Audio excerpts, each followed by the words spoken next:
Se, pois, não vos tornastes fiéis na aplicação das riquezas de origem injusta, quem vos confiará as verdadeiras riquezas? Se não vos tornastes fiéis na aplicação do que é dos outros, ou do que outros deram a vocês, ou do que passa por tantas mãos, e só não fica nas mãos dos mais necessitados, quem é que vai dar a vocês aquilo que genuinamente possa ser vosso? É a pergunta de Jesus. Não duvidem, não dá para fazer conciliações. Escolhas são necessárias, porque ninguém pode servir a dois senhores. E aí, os fariseus, ouvindo tudo isto, eles que eram avarentos, ouviam tudo isto e ridicularizavam Jesus. Isso é um otário, além de tudo. Além de herege, é idiota, é otário. É esse bonzinho, babaca, idiotado, que acha que pode melhorar o mundo, que pode converter esses marginais, que pode enternecer o coração dessas pessoas que nasceram como filhos da calamidade. É muita arrogância desse Jesus achar que ele pode mudar mentes, corações, atitudes, posturas, e que essa gente que nasceu torta vai morrer desentortada, idiota, e o ridicularizavam de todos os modos. Um ridículo que eu conheço muito bem na minha vida. Tem gente que diz, eu não sei como é que esse cara, que aparentemente é tão inteligente e tem tanta cultura, consegue ser tão idiota, tão embabacado nas escolhas que faz. Ele podia estar nadando de braçada, de costas, em riquezas e dinheiros e poderes e influências enormes que eu, olha, sem querer já estive no Everest disso tudo. E decide lá por conta própria. Ninguém me denunciou e me tirou de lá a força. Eu é que não quis mais. Isso é que choca a cabeça dos fariseus que me assistem, eles saberem que ninguém me tirou de lugar nenhum. Eu é que não quis ficar onde eles ambicionam chegar, e eu cheguei sem fazer força. E olhei e falei, não, isso aqui destrói a alma. Eu não vou morrer aqui, ó. Peguei o meu esqui e vim descendo. Estou aqui nessa planura, vivendo com paz, com toda alegria todos os dias, e envelhecendo infinitamente melhor do que eu teria, porque vivendo aquela vida já há muito que eu morreria, que eu teria partido desse mundo, porque aquilo não era vida, era envenenamento gradativo. Pois bem, os fariseus que eram avarentos ouviam tudo isso que Jesus dizia, esses conceitos sobre dinheiro, riqueza, aplicação, ajuda ao pobre, ao necessitado, ao que foi defraudado, e o ridicularizavam. Mas Jesus lhes disse aos fariseus, aos religiosos, aos acadêmicos do engano e da prosperidade, vós sois os que vos justificais a vós mesmos diante dos homens, dizendo, eu dou o dízimo, eu dou ofertas, eu não falto, eu frequento, eu não me ausento, eu estou presente, eu dou grana para aqueles que me representam, para os meus sacerdotes diante de Deus, sendo que vocês mesmos não têm nenhuma vida pessoal e íntima com Deus. Vocês precisam da mediação das igrejas e dos churches, porque vocês não conhecem Deus e não têm vida com Deus e acham que se frequentarem aquele lugar ali, vocês estão sendo representados por Deus. Não podia haver engano maior nem nos dias de Jesus, nem em qualquer outro tempo e nem hoje. Mas é desse engano que você se alimenta, é dele que você vive. Mas Jesus diz a você, vós sois os que vos justificais a vós mesmos diante dos homens. Vocês é que são os que dizem, eu sou santo, eu sou separado, eu sou santarado, o meu carro é de Deus, a minha casa é de Deus, tudo meu é de Deus. Você rouba o dinheiro e dá o dízimo e diz, está santificado para a glória do Senhor. E fica se explicando, se justificando, se exaltando diante dos homens em tudo que faz.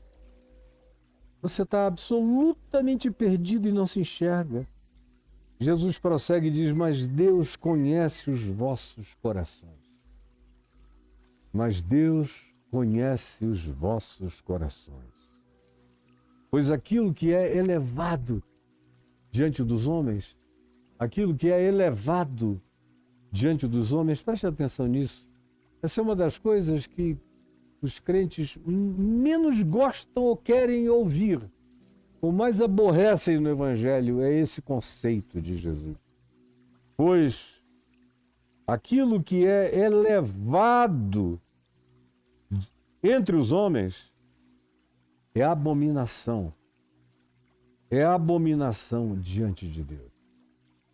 Pois aquilo que é elevado entre os homens é abominação diante de Deus.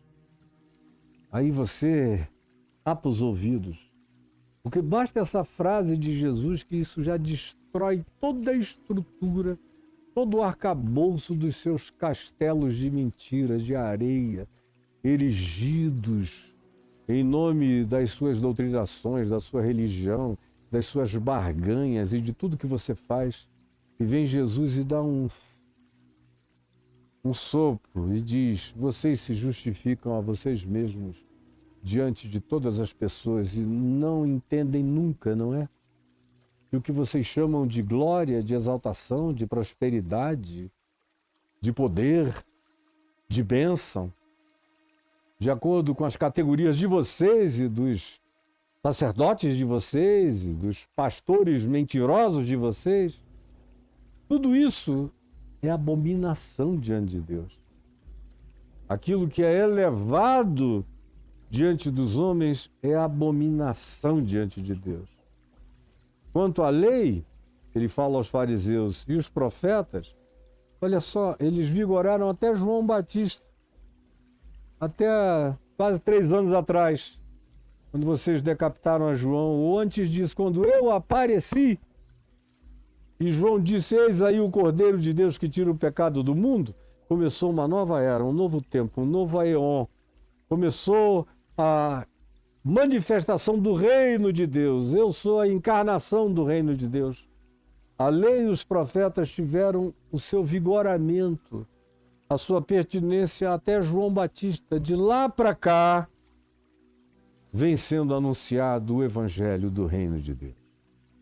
E todo homem, toda mulher de consciência se esforçam por entrar nele, porque a porta é estreita, porque o caminho é apertado, porque há renúncias a fazer, porque há mudanças de mente a acontecer, porque há metamorfoses a aceitarmos, porque há condições absolutamente novas e inconcebíveis para o mercado, para a estrutura e para o escopo religioso. São propostas do Evangelho do Reino de Deus inaceitáveis para todas as estruturas religiosas, concebíveis ou inconcebíveis. Eles abominam isso.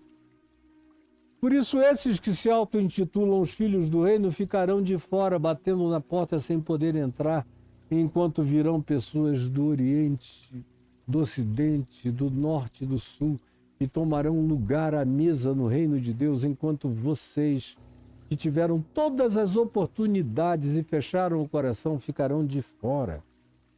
Não entrarão nele. Porque é mais fácil passar o céu e a terra do que cair um só tio dessas palavras do Evangelho do Reino de Deus que estão sendo anunciadas. Aqui a palavra usada é lei. A pergunta é que lei?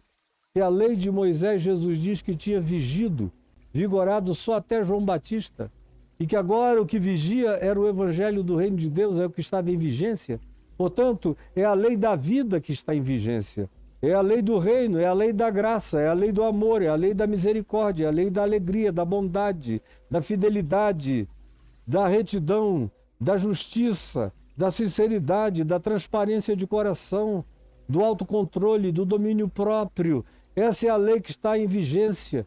E Paulo chama em Romanos, no capítulo 8, de lei do Espírito e da vida.